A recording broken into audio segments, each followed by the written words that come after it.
Yeah, it's a great privilege to be able to moderate this session, which is very provocatively titled From TikTok Refugees and the Hanfu Movement to Statecraft, the forces that are shaping Chinese culture now. I think it's quite an interesting conceit that a Southeast Asian is asked to moderate this session because the South China Sea is widely predicted to be the next zone of great conflict, whether cultural or military or resource-based. Also, there's a large Chinese diaspora that has become very attached to the rise of China in the past 2 to 3 decades. Things like TikTok have become some of the major political tools that are defining the mode of correspondence and political culture in the nations of Southeast Asia. Let me just introduce the various speakers, and they will each have 6 minutes to make opening statements, and I will introduce them very briefly. So we'll have Mr. Brian Wong, founder and CEO of Radi Media and managing director of the Aspen Institute China Fellowship Program. We have Ms. Sarah Mao, who's an auctioneer and founder of the Cultural Atelier.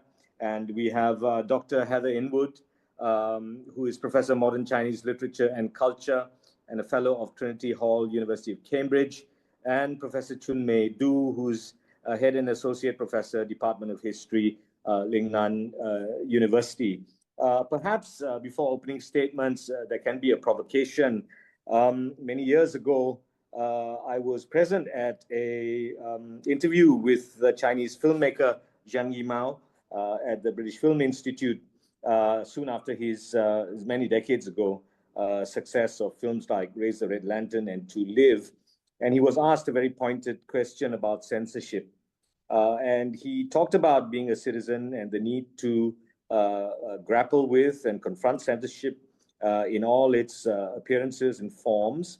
But he also regarded or referred to or spoke of censorship as perhaps being his most creative tool in the fact that he had to look at the world and look at artistic channels in so many different ways. When we talk about continuity of culture in China, and especially in this age of when China emphasizes soft power, we remember also whatever we feel about him, Ai Weiwei and his famous dropping a Han Dynasty urn, and how that is either disruptive or a aspect of the continuity of Chinese culture. The question that I suppose people from Southeast Asia ask is whether that soft power is hegemonic or whether it is one that comes from a kind of historical continuity that has influenced the South China Seas, but now also affecting the rest of the world. So perhaps I can get the speakers to intervene with the opening statements. And you have 6 minutes, and perhaps we could start with Brian Wong. Thank you so much, Mr. Koo, for laying the context. Yes, so my name is Brian Wong. I'm founder and CEO of Radii Media. Many of you probably are wondering, what is Radii Media? It's a digital media platform that we started 8 years ago in the Greater China region to really provide a lens and a window into what's happening in young China today, particularly amongst youth culture. And I think that's very apropos, given you brought up TikTok and kind of how raised the question of how Chinese culture is being shaped today. I think the panelists in the prior sort of conversation really laid out sort of the roots in the foundation of Chinese culture. And now we fast forward a few thousand years and we look at what is China today in light of the world and the modernity that it's really reached. And the question is posed, what are the forces shaping Chinese culture? I'm going to keep it brief. in these opening remarks, but I'd say that, China's cultural influence is now being pulled by two forces. Top down is the deliberate statecraft that builds domestic and export rails and guardrails.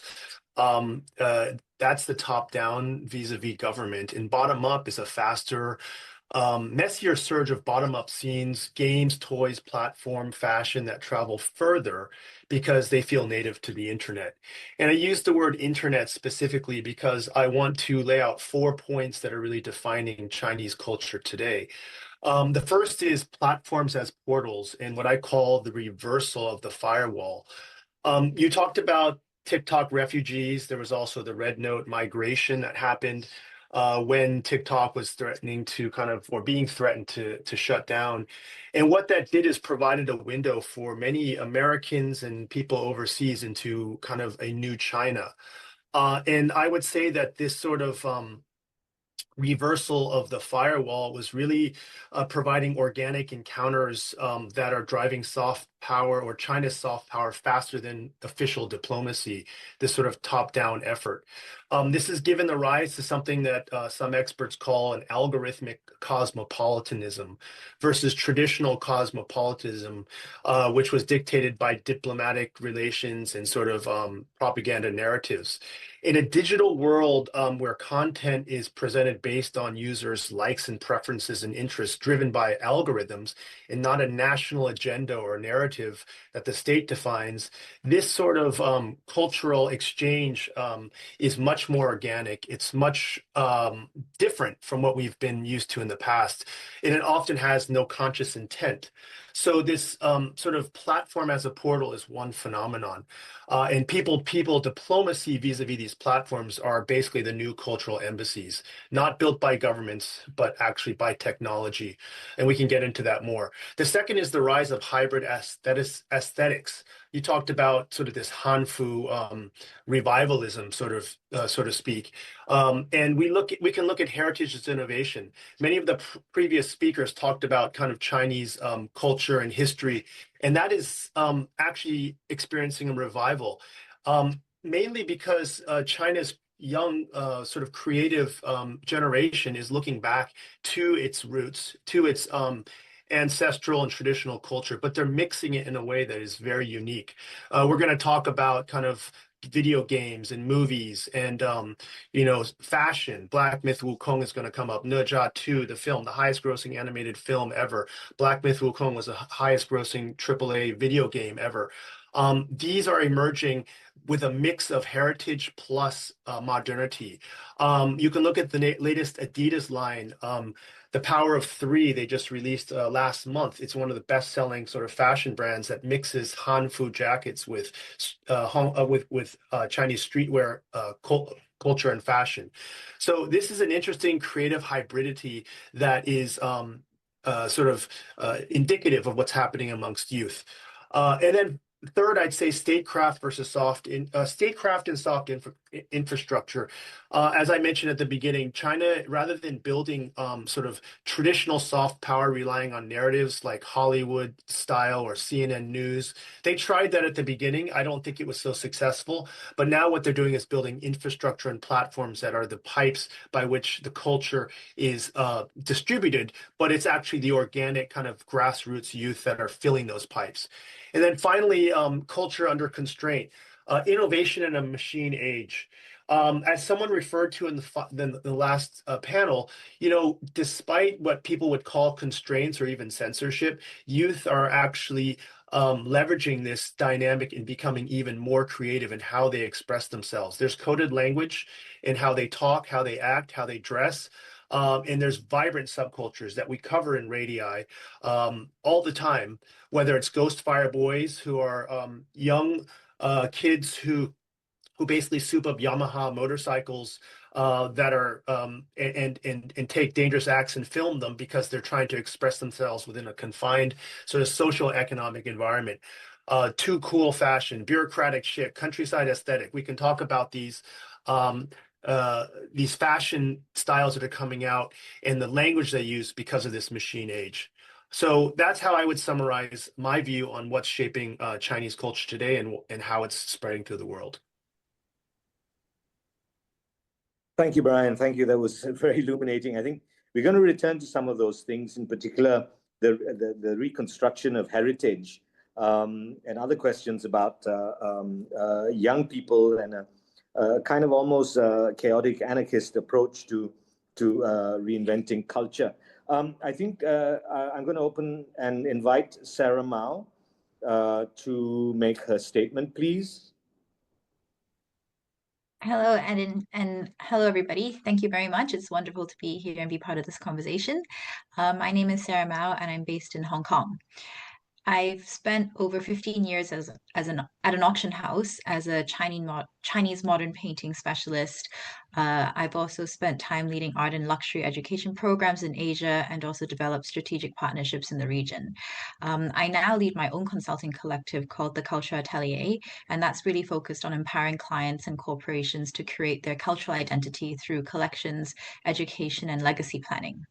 So the majority of my career was really at the intersection of Chinese art, education, and cultural strategy. And I think for myself, I'm always struck by how Chinese culture continues to evolve in ways that are both deeply rooted, in history, but also unexpectedly fresh. And I think I kind of concur with a lot of things that Brian was saying just now as well in the reinterpretation and the newness of how people are kind of expressing their culture and identity through social media and different channels. I think when we talk about cultural resurgence in kind of those terms, I don't think there's a single moment that really captures the mood. And with the previous panel, I think one of the speakers talked about the transcendence of boundaries of religion and nations. And I think art and culture is definitely a wonderful way to weave narratives and to build soft power through that. A few examples I wanted to share during my opening statement was kind of during COVID. An auctioneer called Miss Chen Liangling went viral on Chinese social media. And it was really through her now iconic wearing qi pao while conducting sales in English, Mandarin, at the same time. And I think that was not just about her fashion. It wasn't just about kind of the auctions and the high prices it commanded, but it was really that combination of reclaiming elegance, heritage, and authority. And through that, I think kind of the algorithm somehow kind of really amplified both her presence on social media, but also amplified the cultural mood and kind of that acceptance and enjoyment of her kind of positioning herself in that manner. So I also see kind of a lot of, when we talk about Hanfu movement, I also see how kind of museums are curating different stories, whether it's the Sanxingdui exhibition that came to Hong Kong Palace Museum and now has a museum itself.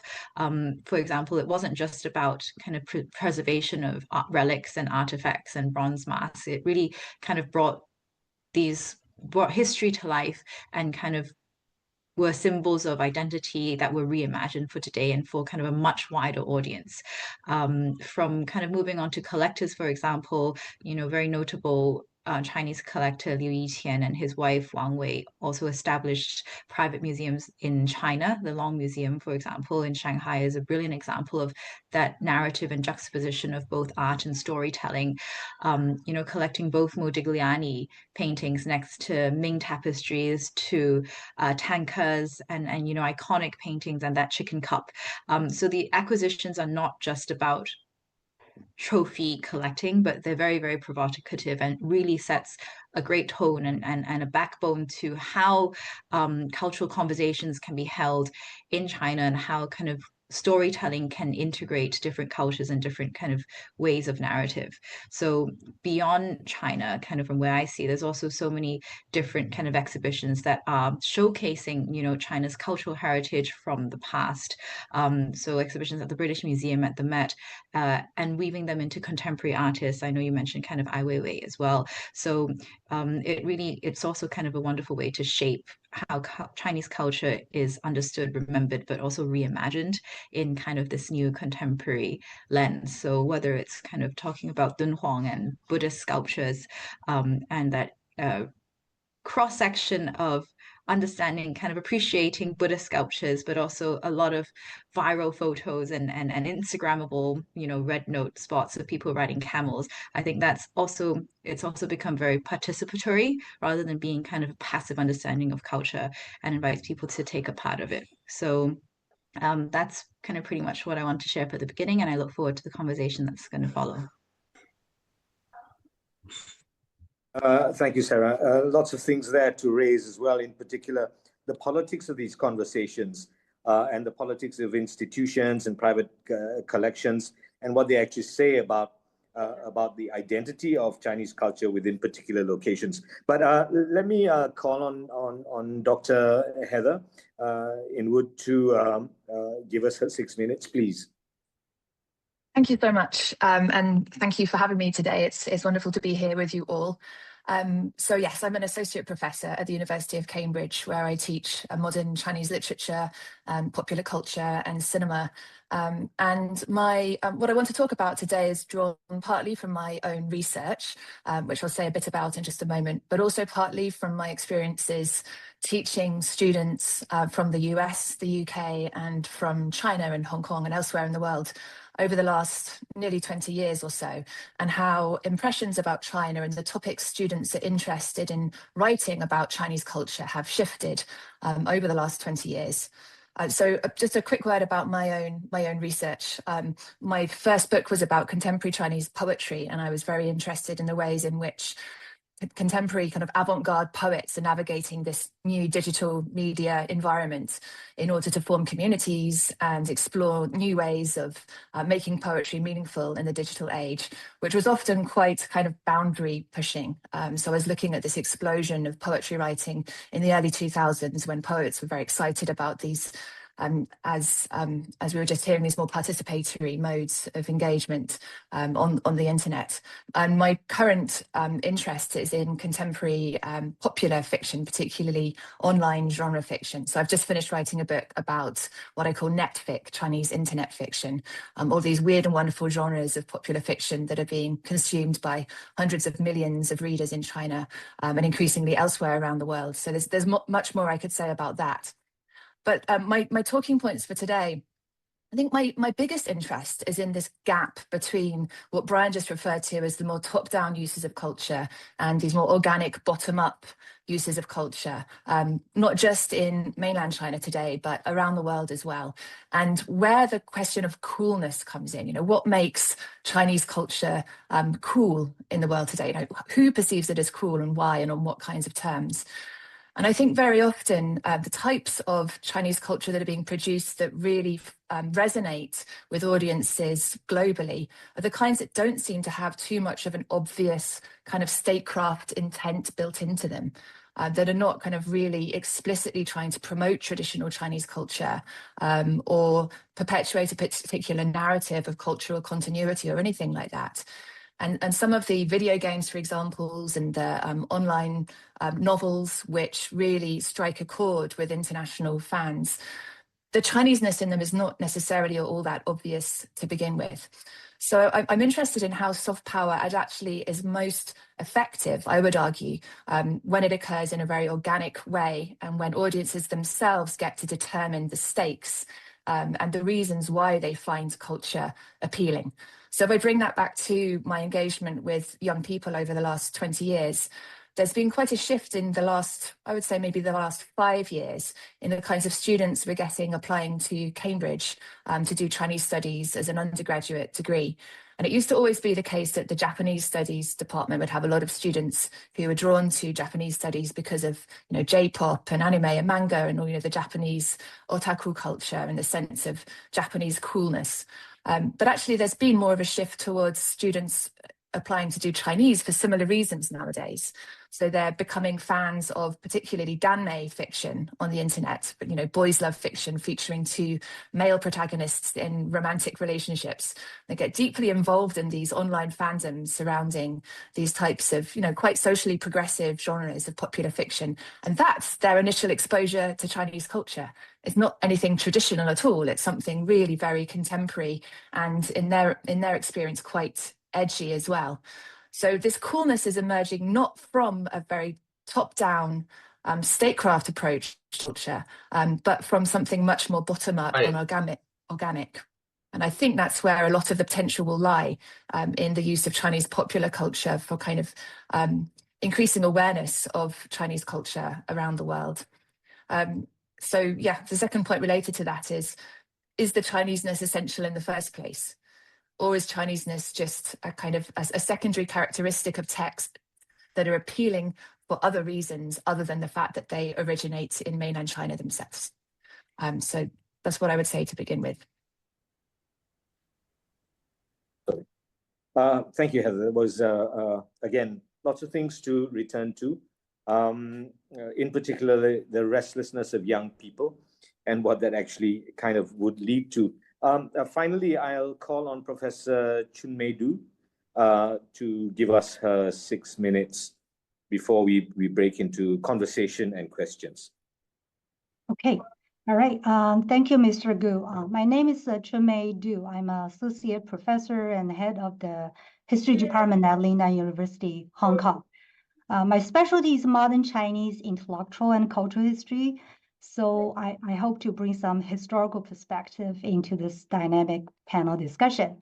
To start, I want to just offer 3 quick points about our panel theme, what's shaping Chinese culture today, based on my personal experience, research, and observation.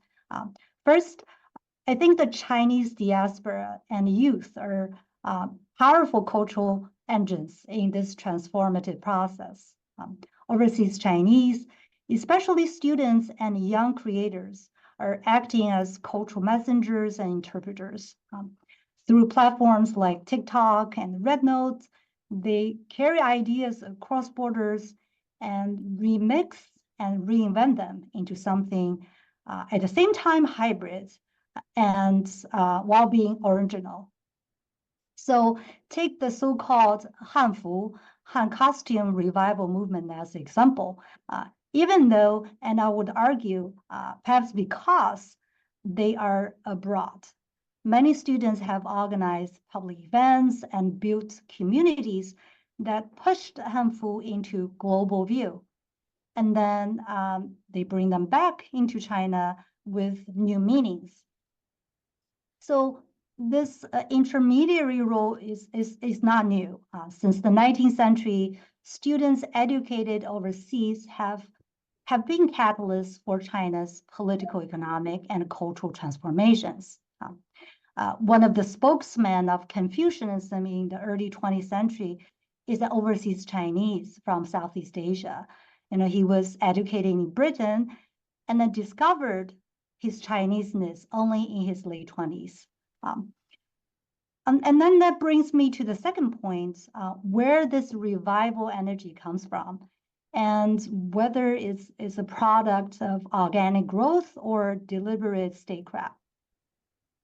So I would say culture has been central to the Chinese Communist projects from the party's very beginning, both for internal nation building and for projecting a global image. There's no question about that. So it has always been the core. So policy, funding, and infrastructure matter.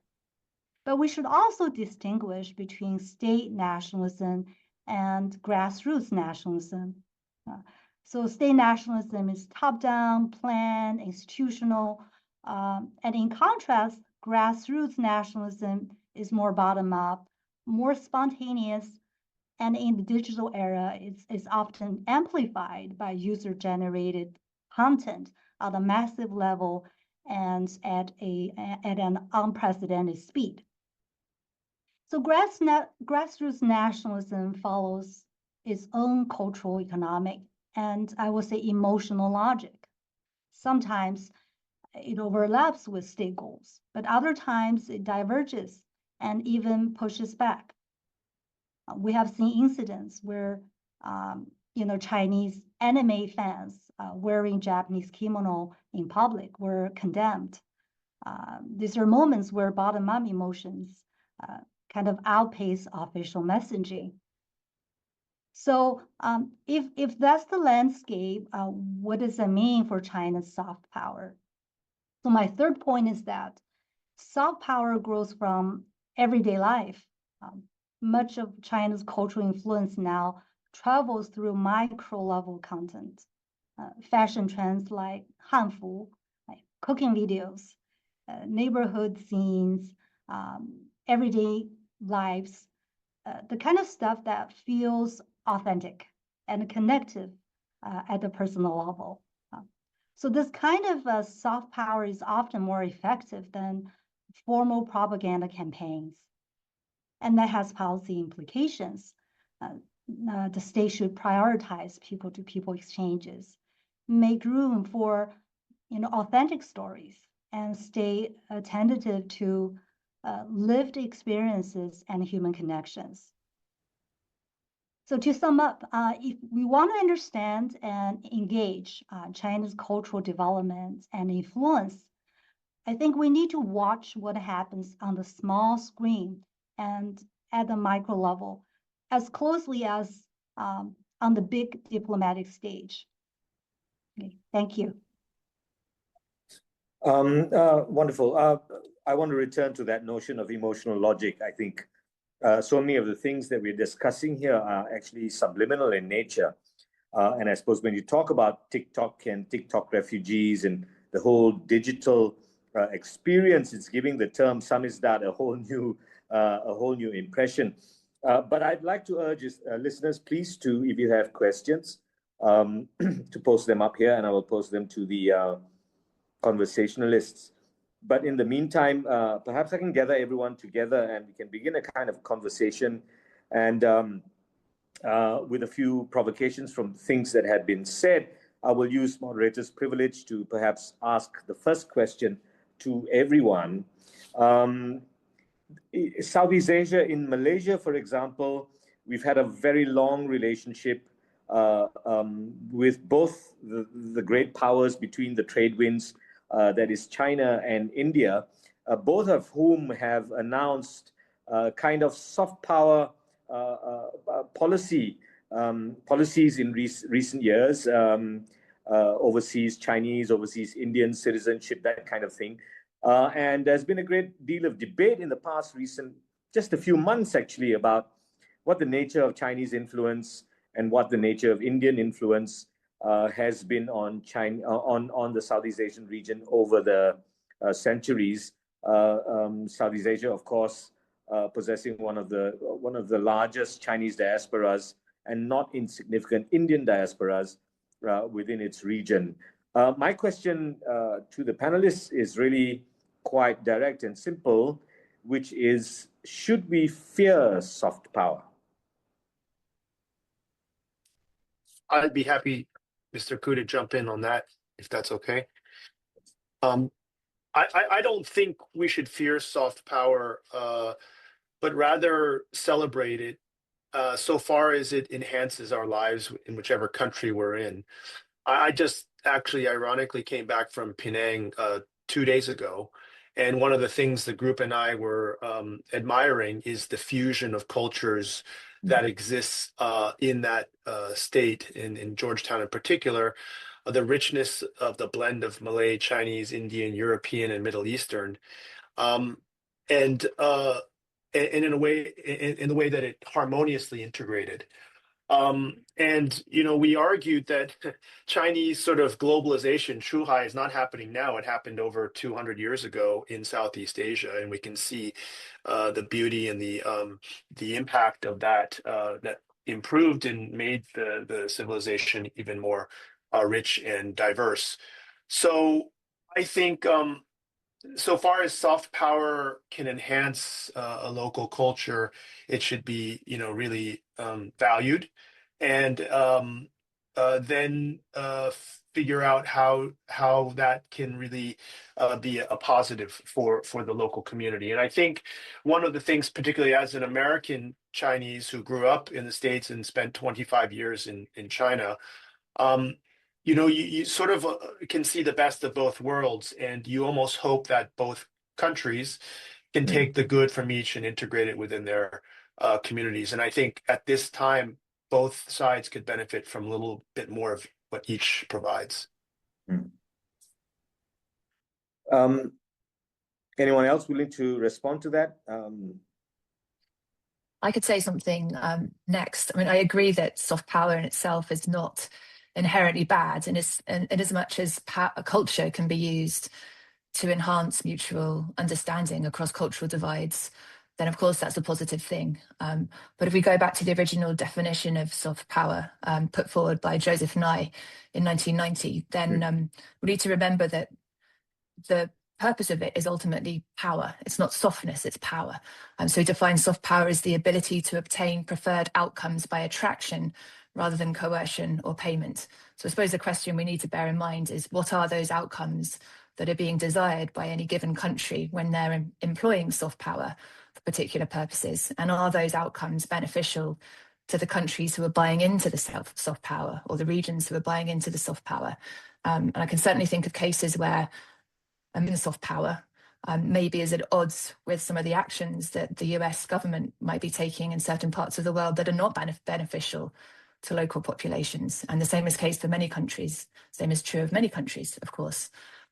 So, you know, culture, the global spread of culture, I would say, is something to be welcomed, but one should always bear in mind why soft power is being promoted in the first place. Culture, of course, there is that great dimension when we talk historically of Chinese world interaction, particularly in Southeast Asia being an example. I, for example, am part Chinese, and I come from a community that is known as the indigenous Chinese, who came around the 15th century, settled here, adopted Malay dress, spoke the Malay language, you know, forsook the Chinese language. The question, I suppose, and perhaps I could ask Professor Chunmei this question: what is the line between organic cultural interaction and, as Heather was talking about, the state's intervention, which then could make culture hegemonic? Mm-hmm. Well, I think if we put it in the extreme way, I would say it's very hard to draw the line between the so-called organic outgrowth from civilization and kind of deliberate promotion by the state or any official agencies. So if we put to the extreme, I would say there perhaps is nothing called the purely organic outgrowth of civilization. But putting that aside doesn't mean distinctions cannot or should not be drawn in a real setting. I think I agree with Heather said. You have to look at the goals. You have to look at kind of the hegemony. You have to look at what kind of tools are used in the process. Right? So the soft power, I mean, in the context we often use it is in the nation, is in the kind of states and diplomatic international relations. So your question, whether we should fear soft power, I imagine comes from a place that's the other, right? Outside China, the world.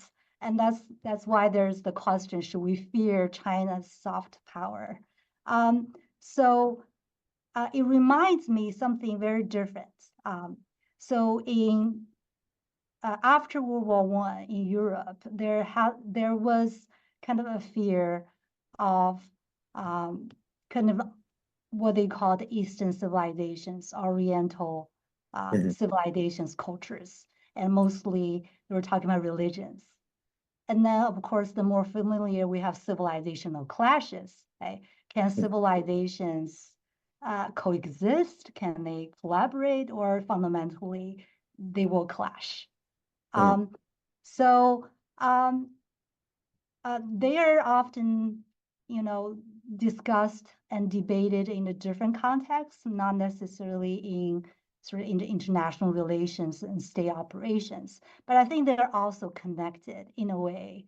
So when we talk about soft power, right, it has to do with kind of the fear of China's the non-soft power, the real kind of expansion, right? And the geopolitics. And there's definitely that sphere. It's not about culture itself. But on the other hand, underneath, it could also have something to do with this kind of clashes of civilization or religions, or kind of more essentialized views of culture and civilization. Question, my follow-up question, and I think I hope people who are in the study of language and could intervene, is when we talk about China, the diasporic experience is quite different because there's no one China. There is representations of many China, many Chinas, and it's the rise of China has seemed to have had an effect, for example, on marginal cultures, marginal languages. For example, the death of dialects being replaced by Mandarin, so Mandarinization in many diasporic societies.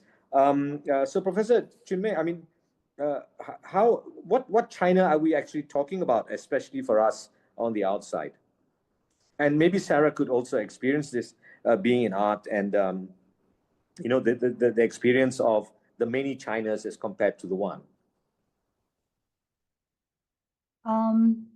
So perhaps I could use Hanfu, the so-called Han costume, as an example. So is that the one China? Is that the dominant China? Is that the real China? Right. So it's termed as Han costume. It's supposed to be the costume of the Han people, the majority of the population, right? In contrast to perhaps, the Qing, the Manchus, and obviously not the minorities. But obviously it's a hybrid version. It incorporates many of the contemporary fashion aesthetics, as Brian was talking about. This hybrid aesthetics, I will even go one step further. I will say hybrid identities, not just the taste and style, but the many ingredients. So to what extent is the Han? I would say, but it's modeled, it's branded and promoted out as authentic Chinese costume and promoted both in China and abroad. Yeah, Sarah, I wonder if you could add to that. Given collections and museums and so on, what is the Chineseness that is advocated and advanced, or what is the Chineseness also that is being sought? Yes, I mean, I think I kind of agree with also what kind of Dr. Heather was saying about soft power, and definitely with art and exhibitions, the narrative that they want to weave and where they're weaving it, of course, kind of is of imperative importance to them, whether or not it's kind of a private owned museum in China or whether they are kind of international exhibitions being held kind of across in Europe and the US. What I wanted to kind of pick up on just now was on that diasporic China versus mainland China, and the differences. I think a very easy one, of course, is us being in Hong Kong, of myself being in Hong Kong and speaking Cantonese, and that kind of pull between speaking Mandarin or learning Mandarin or being as one with kind of that wider Chinese audience. So whether or not you maintain that cultural identity of what you feel as being Chinese and speaking Cantonese. So I know this is kind of less about the art, but I did want to kind of chime in on that point as well. And definitely there is that sense of loss, I believe, when we try to kind of see a uniform kind of movement of what Chinese or what Chinese culture really is. I think you really kind of hit the point on what happens to diasporic China, where they actually hold very fast to those cultures and more kind of specific cultures that are specific to a particular dialect or specific to a particular kind of county. When we extend and speak about art and culture and museums, I think it's very clear. I think if you just look at the statistics on how many Chinese or national exhibitions or collections have been has been exported in the last few years, it's dramatically different to, I think, kind of pre-COVID times, where you had exhibitions at the Metropolitan and say at the Royal Academy in the UK, where it was very much a celebration of Qing Dynasty or kind of Han movement. And I think now there is the selection of exhibitions is actually more historical.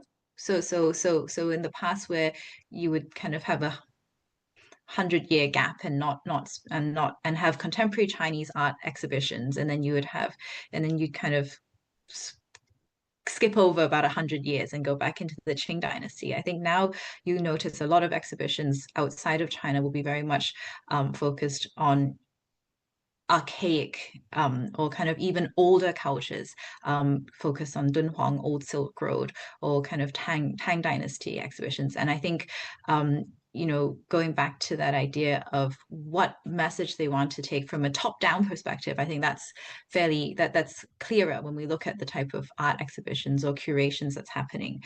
Something, again, kind of completely unrelated to art, but I think if you think about grassroots cultural kind of proliferation and sharing, one just needs to think about bubble tea, for example. And in the past kind of 15 years ago, you're hard pressed to find bubble tea in kind of a small town in France. But now you go to kind of, I think, any small city or town that doesn't have a Chinatown or K-town, and you'll still see shops that sell bubble tea. You'll still see shops that already kind of have these kind of Chinese snacks, not just kind of in Asia, but kind of beyond as well. So I'd be really interested to see what Professor Chumei and Heather and Brian feel about that as well, from a soft power perspective. Can I just pick up on one point you made about the surge of exhibitions, particularly in the West, in major institutions, that they are largely historical. Is there a sentimental bias to that, a kind of nostalgia that kind of mollifies what China was, or and tries to ignore what it actually is? I think it is a celebration of what they want to show, right? I think, as Professor Chumei was saying, what is Han? Like, if we think about kind of the Qing Dynasty, that's not we think about kind of true Han movement and the Han people, you have to go back to the Ming Dynasty, right? So where they want to spotlight, I think that becomes the top-down direction, like how they want to spotlight and where they want to spotlight beyond through art and culture, I think is very strategic, and is very selective in celebrating moments of bringing kind of art and culture as a celebration through Buddhist art, Dunhuang, for example, through kind of archaeological finds with Sanxingdui, to kind of emperor, the rise and fall of kind of emperors. So definitely that's strategic. Hopefully we can return to that. I have more questions, but there is a question from a member of the... Edin, yeah. Sorry to interrupt. Can I just kind of of piggyback course, off what was been said? Please. Yeah, so I think the question about diaspora is interesting, because it gets to this concept of what is China versus Chinese-ness. And, I think one of the really interesting things about the Chinese diaspora is the role it's played in preserving Chinese culture in a traditional sense. So, I mean, you would know very well in Malaysia, Hong Kong, Taiwan, even parts of US Chinatown, where traditional Chinese culture has really been preserved, where in mainland China it's been destroyed or is no longer present. And this idea of China versus Chinese-ness, one is a national political identity, one is a cultural identity. And so if you talk about soft power, I think Dr. Inwood brought up something very important, is what's the intent of the state versus what's just the effect of the culture. And we're sort of seeing a blend of both of those things. And I think that's really an interesting phenomenon because as China has become more powerful, there's been growing pride in Chinese culture, but that's manifests itself in both the political and kind of the cultural way. And which is more influential? I would venture to say that it's still very much the Chinese-ness that appeals to the larger global audiences. And then when you talk about nostalgia, this is also interesting because Sarah brought up how these auctions, there's a growing interest, or certain aspects of the art are trending. If you look at China, the nostalgia that's coming from heritage and tradition, and even something as recent as Y2K nostalgia. If you go to Hong Kong, you go to China, you're going to see like all these young people kind of going into vintage things. They really admire that. That actually is a response to a modern world, which is 996. It's job insecurity, it's stress, it's a technology disruption. And I would say that nostalgia in China from the youth is being driven by the societal pressures, where they need a psychological sort of safety, sort of anchor that whether it's traditional Chinese heritage like Hanfu or it's vinyl records, they are embracing this because it's a response to a rapidly changing and disruptive technological world. So I just thought that would be interesting to add to what's been shared. Extremely. I hope we can come back to that. But I've got a question from one of the listeners. I will preface the. She did write, and I should say this since it's credit to all of you all, that this is an amazing session. But her question basically is, what is the role of the Chinese diaspora in adding to the idea of Chinese coolness? Brian, perhaps you could come in with this. Yeah. Again, it's coolness, and I love the fact that Dr. Inwood also studied this, because I actually tried to deconstruct the word, and we'll save you the technical details on that. But coolness is something that a lot of people aspire to, but never actually reach. And one of the things I'll point out is the diaspora and what its relationship is to Chinese coolness is the fact that the diaspora actually has both a Western and an Eastern, or an inside and outside perspective. And so in some ways, they are unique to the Chinese culture because they see both. And ironically, Edin, there was a Malaysian Chinese who coined the term Sino-Futurism, Lawrence Leck. And it was a Chinese diaspora person who came up with a term that really embodies and describes what's happening in China today. It's a deviation, or the antithesis of Orientalism. It's Chinese Sino-Futurism is what's happening in China today with EV cars, flying taxis, 5, 6G, robotics, AI. China, in a way, is defining the future. It's no longer following the future, and it's not an anachronistic term of the past, ancient China. When you thought of China in the past, you thought of terracotta warriors, calligraphy, and tea. Now, when you think of China, you think of EV cars, robotics, and AI, and modern-looking cities. That is Sino-Futurism. That was defined by a Chinese diaspora person. And we're going to see more of that in the future because they have a unique perspective on what China is and becoming. Dr. Heather, do you have anything to say on, could you tell us a bit about what you think Chinese diaspora coolness is? Yes, very much so. Actually, I think it'd be worth even thinking a bit more about the word diaspora, because it's a word that's been challenged a fair bit in academia over the last couple of decades. Professor Shumei Shi has written very persuasively against the use of the term diaspora, because it seems to imply there's still this home base in mainland China, and that there's this kind of pull back towards the motherland.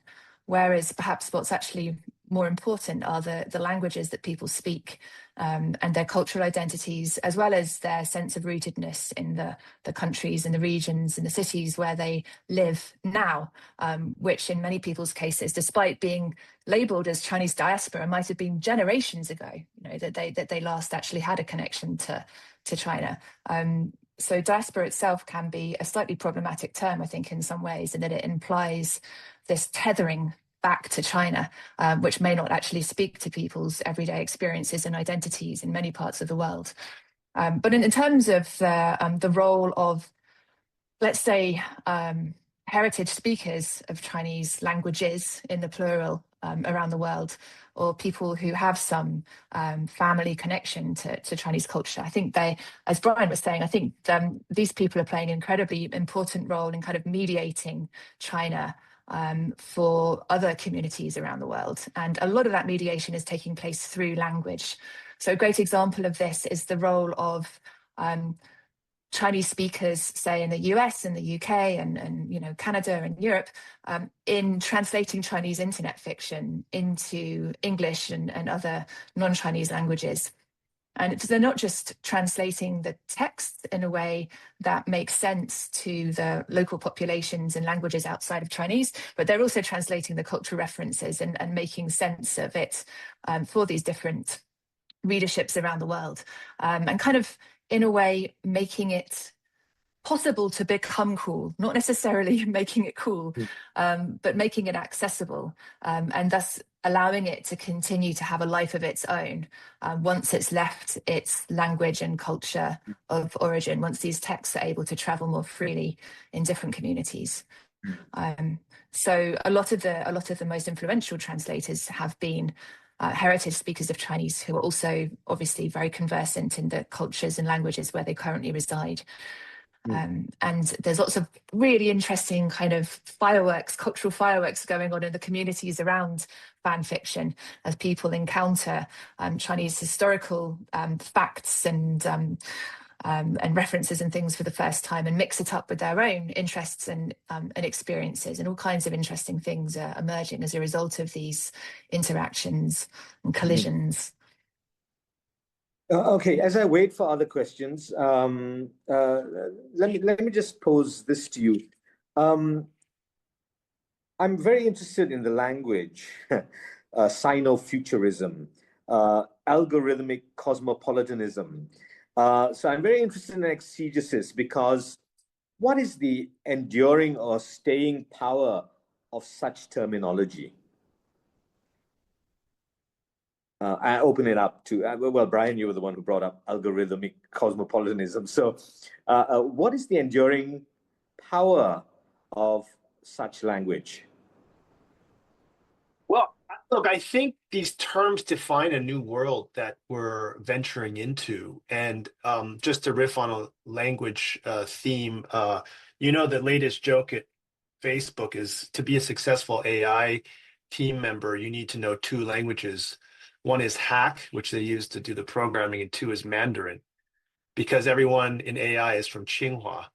So, but that's a side note. I think that what's interesting is that these terms are being defined kind of in Western language, but they're descriptive of a world that the Chinese culture, and particularly China specifically, are creating.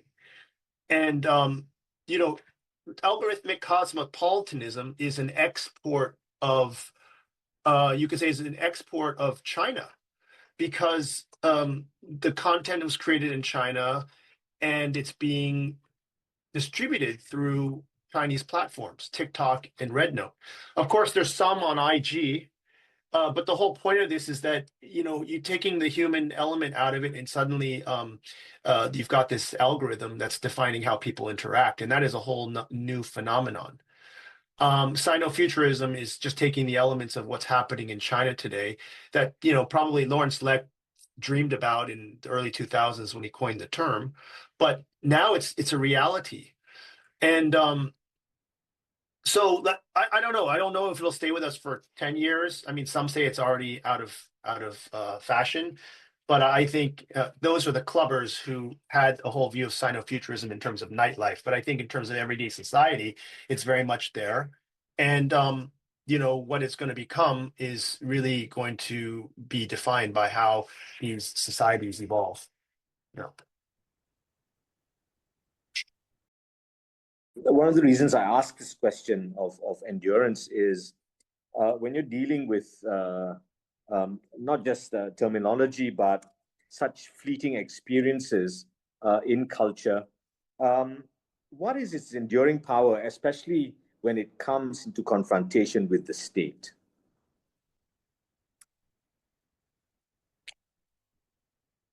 Anyone, please. So you're asking what is the enduring power of culture? Of what is going on at the moment, given its fleeting language, given the transient nature of its experiences, when it comes into confrontation with this enduring power of the state. The it being Chinese culture. Yes, yes. Good. Contemporary, cool, young people's Chinese culture. I'm not sure if what I'd like to share is going to answer that question, but I wanted to kind of bring up what you asked just now about kind of coolness and versus nostalgia, and maybe that kind of is that will somewhat kind of answer that notion of culture. I think what Brian said just now about EV cars being really cool and kind of the next stage in AI and the development of all that is incredible. But I think what social media or what what is being put out there, actually, there is still a kind of a great gap or a chasm between the true identity and how people are feeling. And I think that's and the reasons why people revert to nostalgia and sentimentality. A kind of easy example is a friend of mine who works for Tencent, and he's 40 years old, and he's like, I should have retired at 35 because you can't find a job after 35 in China, right? Going back to Brian's 996, the whole notion of kind of working till you collapse and working, you working full throttle for the sake of that futuristic China, the progressive, technologically advanced China. I think that whole kind of picture and, what Heather talked about, kind of all these stories, the huge influx of reel shorts now and storytelling really is, it is a great lens to see the imagined or the idealistic China. But when you bring it down to, the people and you look at kind of their livelihood or how they perceive their own future, I think that is in some ways the reason why there's so much nostalgia and so much sentimentality to that culture or the Hanfu movement. And that's kind of just something that I wanted to chime in. I think following on from the previous conversation, I don't know what I'm doing, but yeah, okay, now I've got everyone on the screen. Following on from the previous conversation, there was a great deal of talk about the state in a traditionalist sense, notions of the Communist Party and authoritarianism. Are such conversations, given what we're speaking about now, coolness and artificial intelligence, young people, are such conversations kind of anachronistic? Is the language dead already, talking about authoritarianism? I think the stronger the authoritarianism, the higher the level of coolness if you can speak against it in a way that is coded and acceptable, not acceptable, but whenever you ask young people what is cool, they say, when you see it, you know it. You just know. And that's the common response. So if you look at what's happening right now, to answer your question, Edin, what's the durability? The durability is it will last as long as it can evolve and dynamically shift as the environment shifts. And it will continue to shift because, like I said, there's coded language, there's coded behavior, and only the young people know it. And that's what makes it cool. And then, as I think Sarah mentioned just now, this stress, you're going to have people opting out. This trend, right? This whole trend is this grind is going to push certain people into other subcultures. Like there's a whole camping life culture. There's a whole there's all these cultures where people opt out because they don't want to be a part of that. That becomes a subculture in itself, and that is cool. So it's not that Sino-Futurism has to remain as the one thing that everybody does. There are responses to it that young people will embrace, and then they have coded language behavior and style and fashion and behavior to demonstrate and embody that. And many of those become cool. Like Shamate, I don't know if you've heard this. It's a group of migrant kids who go from the countryside and they go work in factories. They make, little money, but they have a whole style where they spike their hair in like bright colors. They wear really crazy clothes, platform shoes, and they take videos of themselves doing crazy things.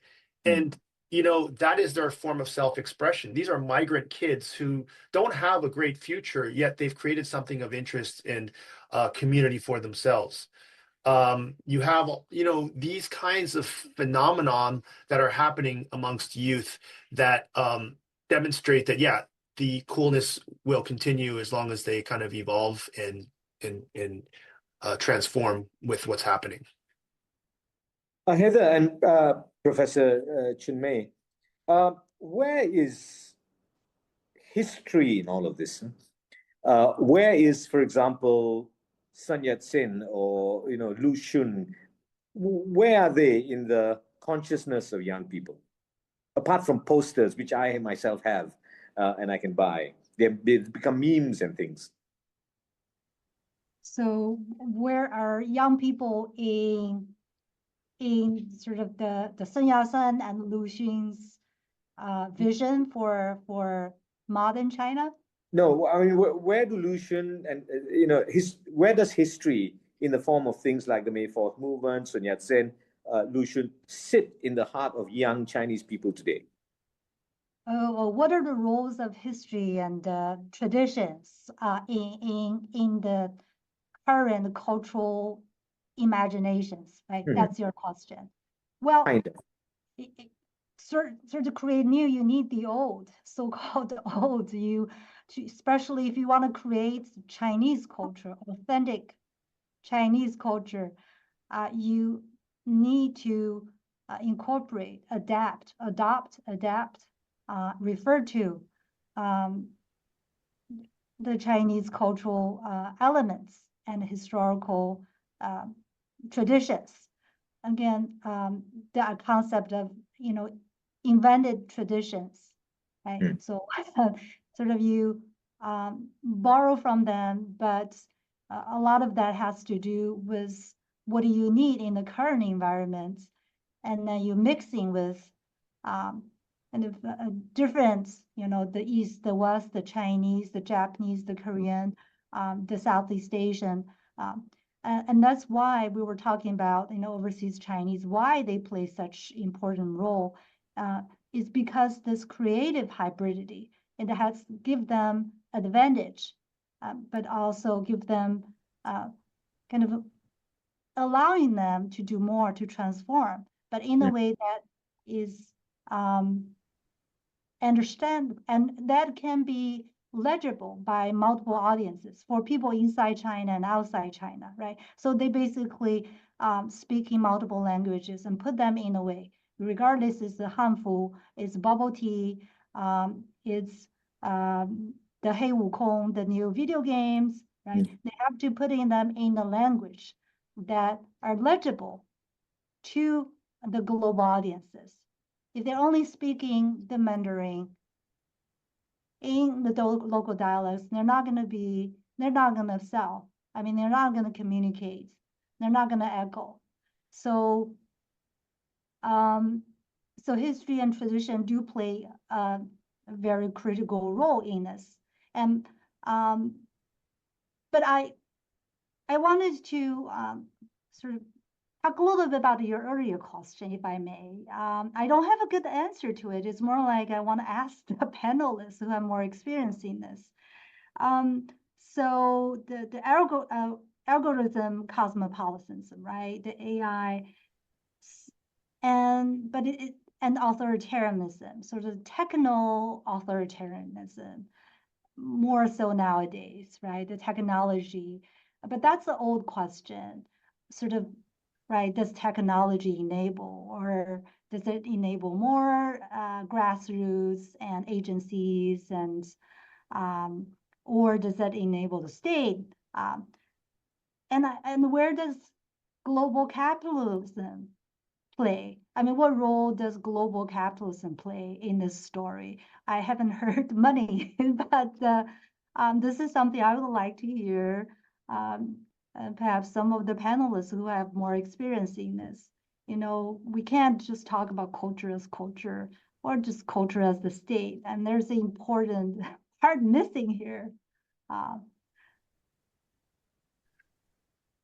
happy to jump in on that quickly, and I'll leave time for others to share.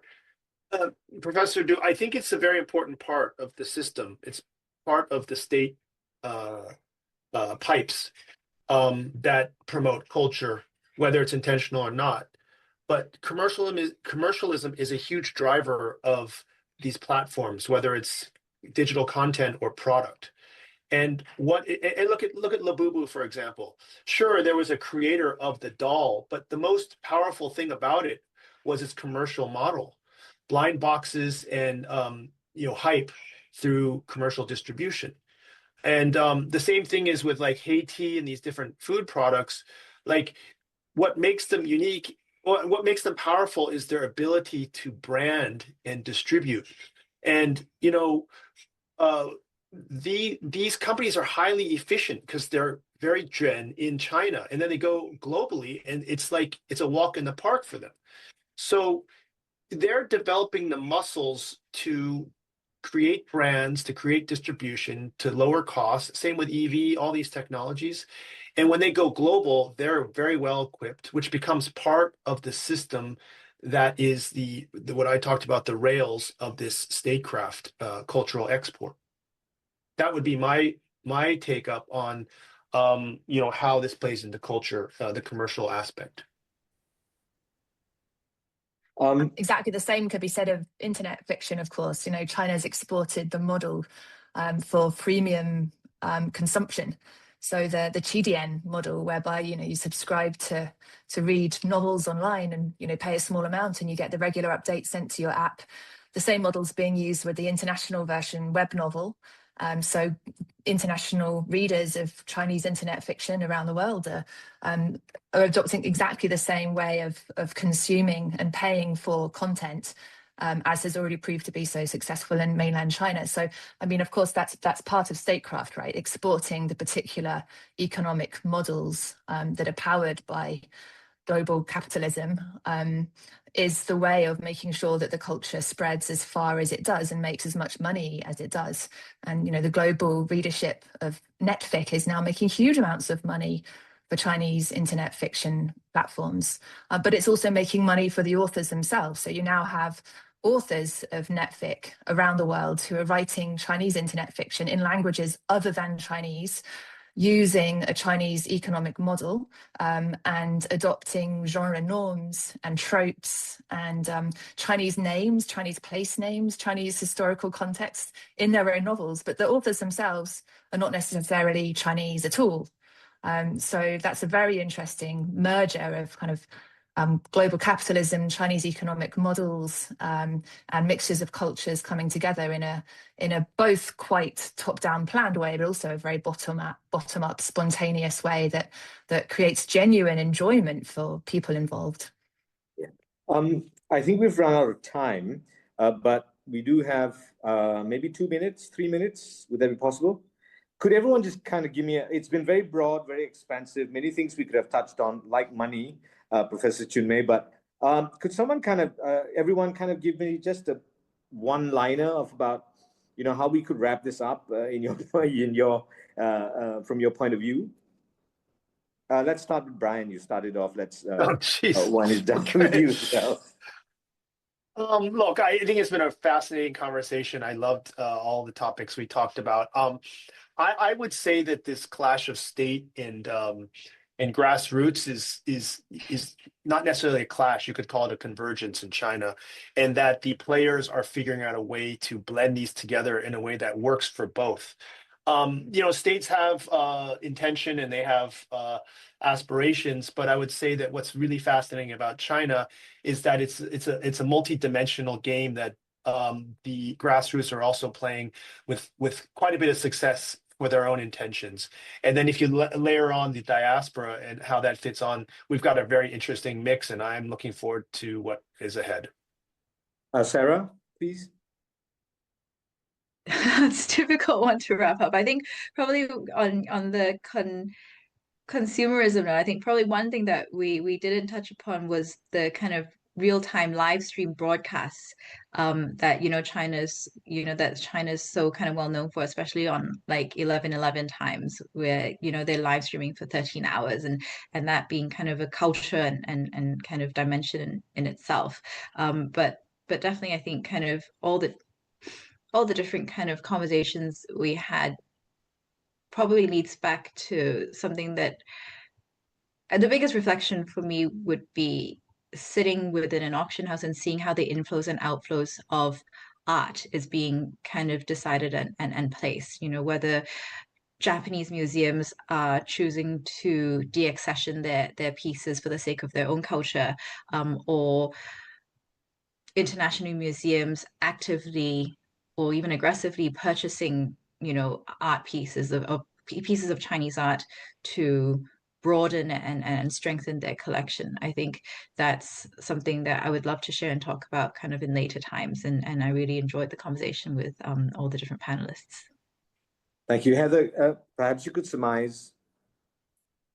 Yeah, I was just thinking, I have also really enjoyed this conversation, and thank you so much to my fellow panelists for your really insightful comments. But I was thinking that, when we're talking about top-down kind of statecraft-led uses of culture, I think if we're looking from a top-down perspective and our question focuses to begin with on the role of the state, then we're going to see the role of the state, and we're going to see top-down uses of culture.